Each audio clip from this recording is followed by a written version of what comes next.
मनुष्य जगत कल्याणी हे सर्वज्ञ शासन नमोस्तु शासन जयवंतो वीतराग श्रवणी संस्कृति। भगवत अरहत परमेश्वर तीर्थंकर जनेश्वर देव ने विश्व वसुंधरा को वस्तु की वस्तु का सत्यानुभूत प्रदान किया है। आत्महित उपरहित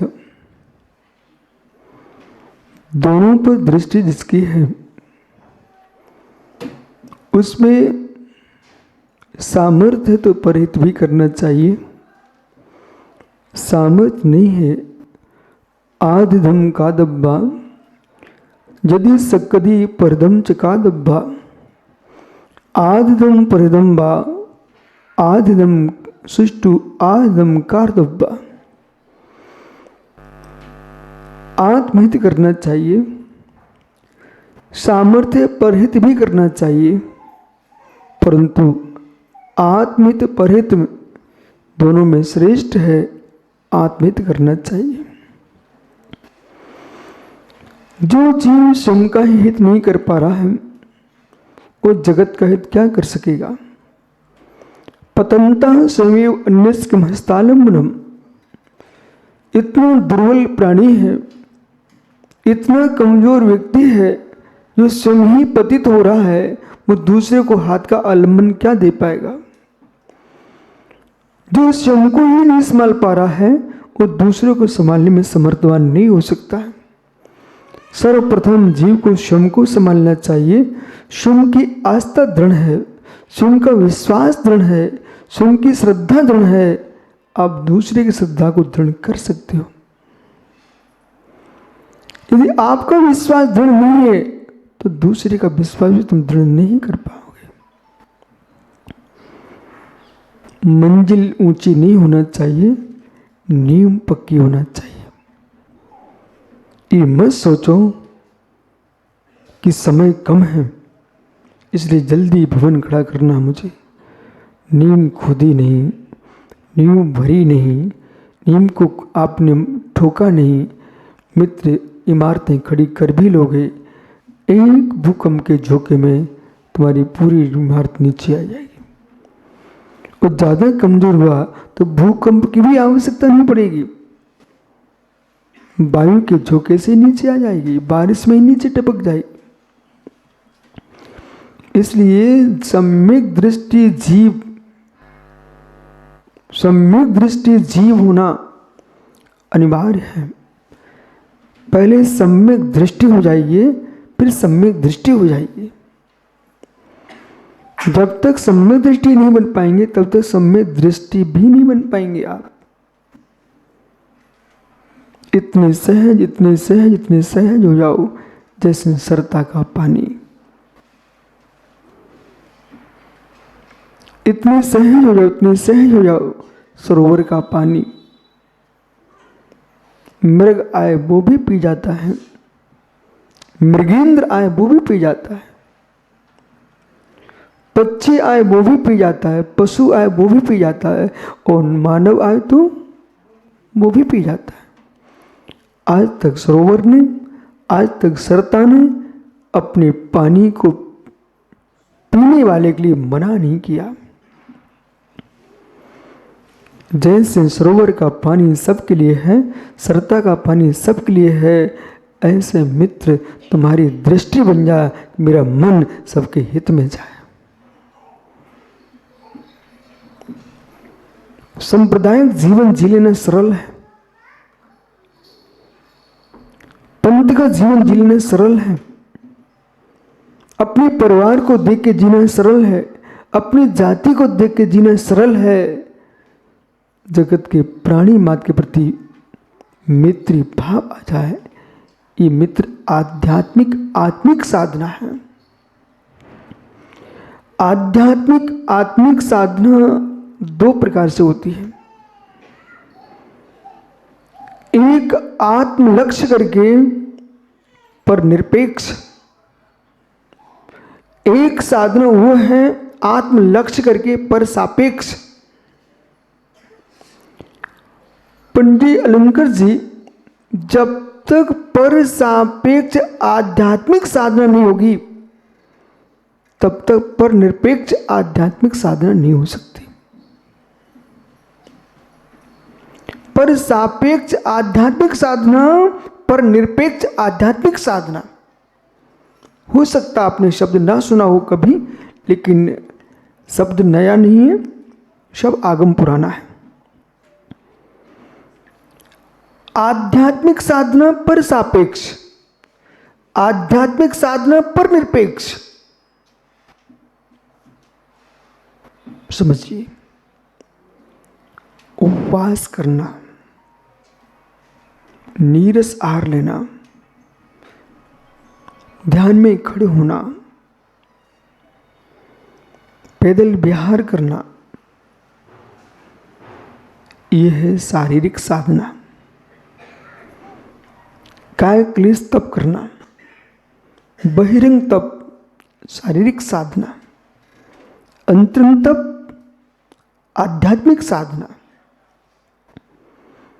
जो किसी को दिखते नहीं है, होते हैं, वो आध्यात्मिक तप है। कोई भूल हो गई, तस्मिच्छामि दुक्कडम, गुरु के पास आलोचना करने पहुंच गया, स्वामी मेरे जीवन में ऐसा दोष हो गया। किसी को मालूम नहीं था, किसी को ज्ञात नहीं था। अपने भीतर के भावों को, अपने भीतर के भावों को समझ करके और स्वयं के भीतर ही अपराध बोध हो रहा है।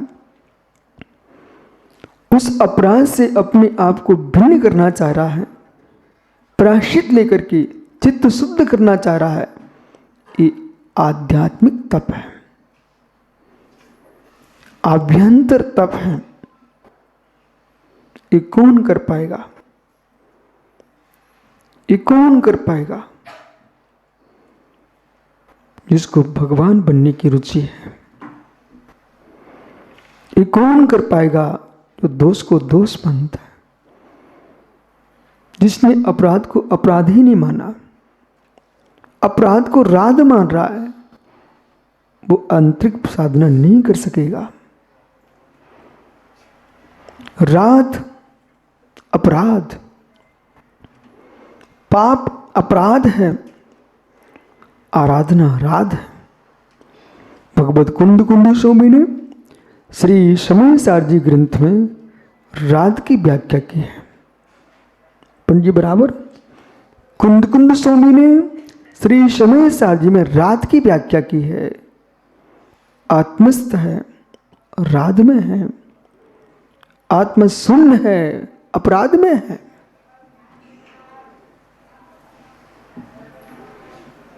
अपने स्वरूप से भिन्न हुआ जीव अपराध, अपने स्वरूप से पृथक हुआ जीव अपराध, शाप। जगत को निहारना ही अपराध है।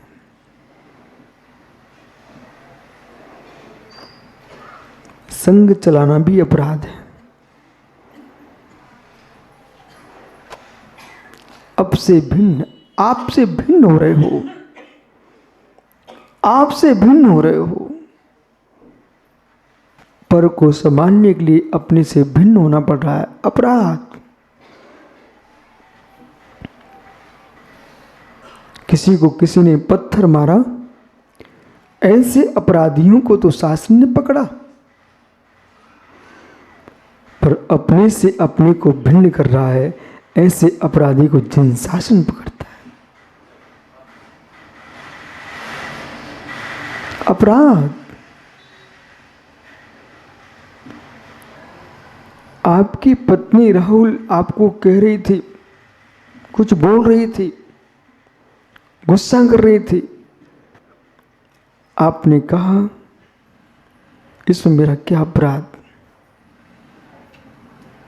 कदाचित वो शब्द मेरे कान तक पहुंच गए, तो मैं कहूँगा मित्र, अपराध यही है, अपराध यही है। बोले क्या? आप कह रहे मैंने क्या अपराध किया, ये पूछ रहे हो, इसका मतलब ही अपराध है। न की होती शादी, न होता अभ्रम प्रणाम, तो क्यों तुमको कहना पड़ता? क्या किया मैंने अपराध? यही अपराध किया है, तुम मुझे लेके क्यों आए अपने घर? पत्नी ने बोल दिया, यही अपराध है कि आप मुझे लेके आए हो, अपने धर्म का भी छेद किया, मेरे धर्म का भी छेद किया, यही अपराध। बोलो ज्ञानियों, कोई अपराधी तो नहीं है पर?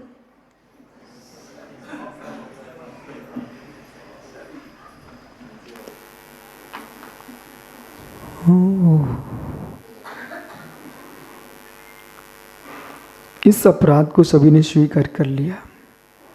हे मित्र, हे मित्र,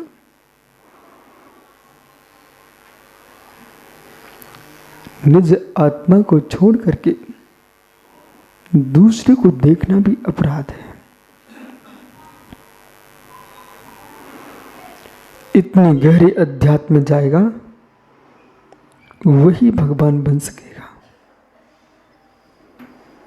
बाकी तुम झांझे बजाओ, मंजरी बजाओ, ढोलक बजाओ, नाचो गाओ, लेकिन भगवान बनने के लिए निरपराध चाहिए, आराध्य चाहिए, अपराध नहीं चाहिए।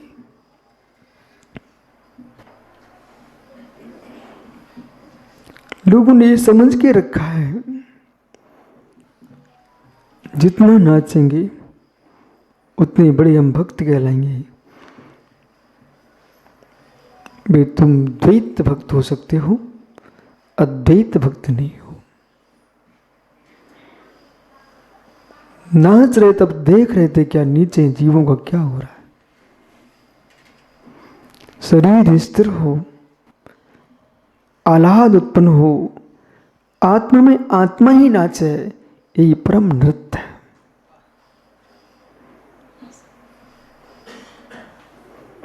इस नृत्य को जो कर लेता है वो विश्व का सबसे नृत्यकार होता है। जिसका नृत्य कोई देख नहीं सके, सिद्धार्थ सागर जी, जिसका नृत्य कोई देख न सके और नृत्य बंद न हो, निज में ही आनंदित हो, ऐसा नाट्य जिसके पास है वही मित्र समय सार नाटक है।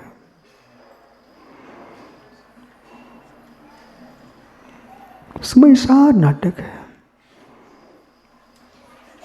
साधना पर निरपेक्ष, पर सापेक्ष। पहले पर सापेक्ष सुनिए आप, फिर पर निरपेक्ष सुनाते हैं। पर सापेक्ष से साधना बहुत कठिन है। जो यूं कह देते हैं कि पर सापेक्ष बहुत सरल है, उन्होंने अभी पर सापेक्ष साधना को समझा नहीं। पर सापेक्ष साधना अत्यंत दुर्लभ है, अत्यंत दुर्लभ है, अत्यंत दुर्लभ है। पर सापेक्ष साधना कहां से प्रारंभ करें? चूहा से कराएं कि बिल्ली से कराएं? पर सापेक्ष साधना, एक बिल्ली अपने मुख से अपने बच्चे को उठा लाती है। क्या मुख नहीं है? मुख है।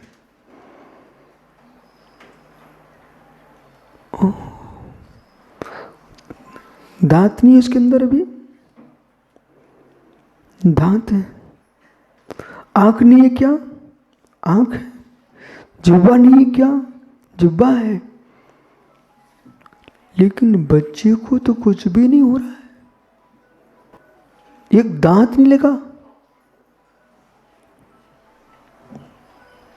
वही मुख है, वही दांत है, वही जिह्वा है।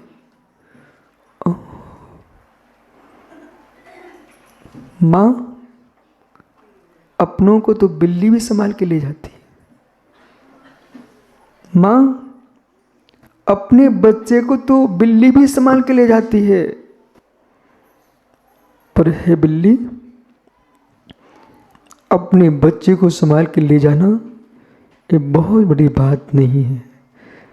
तू माँ मौसी बिल्ली तब बन पाएगी जब चूहे को ऐसे संभाल के ले जाए।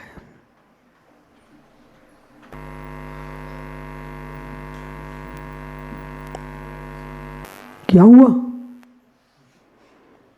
वही मुख है, चूहे को तुम उसी मुख से लेके जाओ ना, वैसे ही दुलार से, पर सापेक्ष साधना। हे स्वान,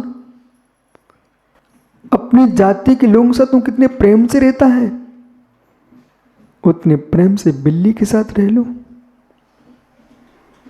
हे नाग, अपनी जाति से कितने प्रेम से रहता है, चूहे के साथ उतनी प्रेम से रह लो, मेढकों के साथ उतनी प्रेम से रह लो। हे मेढक, तुम अपनी जाति में कितने प्रेम से रहते हो, मक्खी के साथ रह लो, चींटी के साथ रह लो। चींटी का दुश्मन है मेढक, जहां चींटी मिले तुरंत पकड़ लेता है, मक्खी मिले तुरंत पकड़ लेता है। ओह,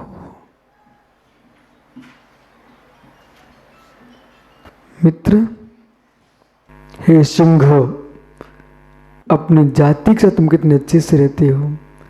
एक मृग दिख जाए तुम्हारा क्या होता हो, हाथी दिख जाए, कुंजर, उस गंड स्थल को तुम विलीन कर देते हो।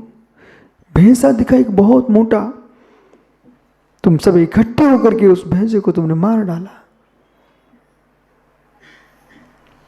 अपनी जाति के लोगों के साथ, अपनी पंथ संप्रदाय के साथ मिलके रहने वाले तो बहुत सारे चूहे बिल्ली भी रह लेते हैं, सिंह शावक भी रह लेते हैं, परंतु जो प्राणी मात को अपना मान के जीता है उसका नाम साधु होता है।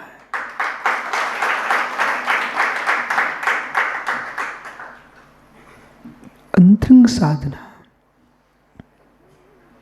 मैं खोजता रहता हूँ भट्टारक जी,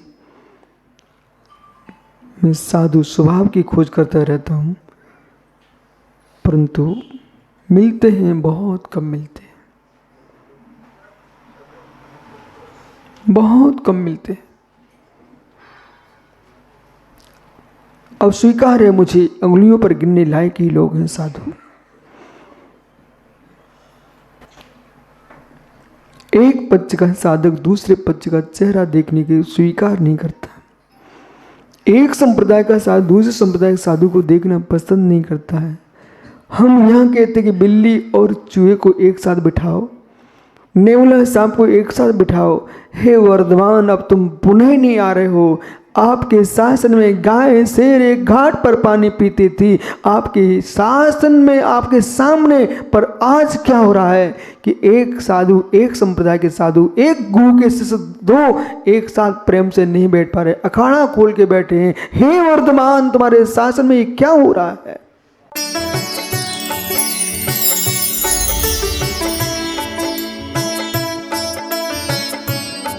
गुजरात प्रांत की अरावली पर्वतमाला में स्थित ऋषभदेव पर्वत ईडरगढ़ की